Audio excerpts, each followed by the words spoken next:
سأرمي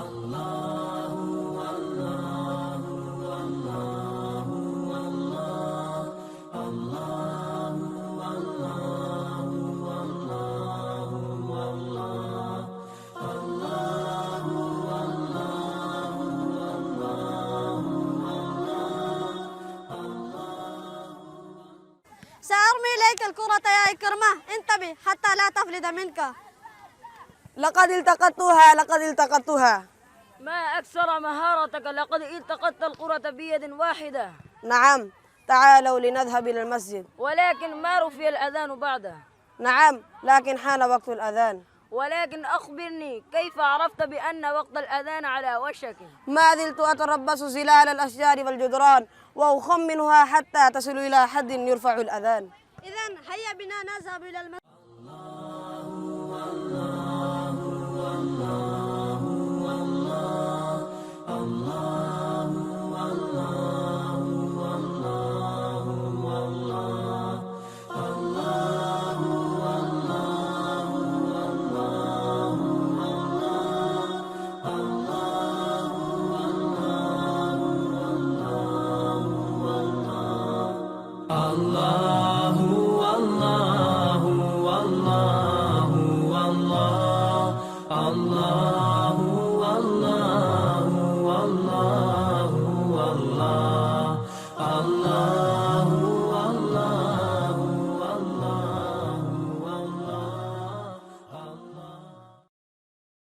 اللهم افتح لي أبواب رحمتك.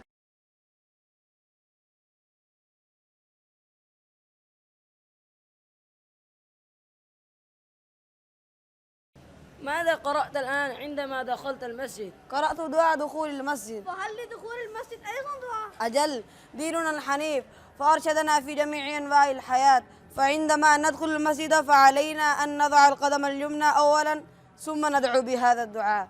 اقرأوا معي: اللهم افتح لي اللهم افتح لي أبواب رحمتك. بشرني، ما الذي سنحصل عندما نقرأ هذا الدعاء؟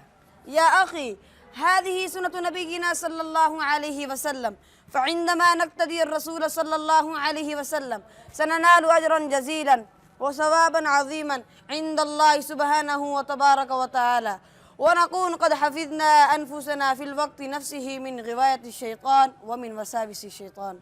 وأنا سأقتدي بجميع سنن نبينا صلى الله عليه وسلم حتى تكون حياتي جميلة. وأنا أيضا سأقتدي بجميع سنن نبينا صلى الله عليه وسلم حتى قبض روحي.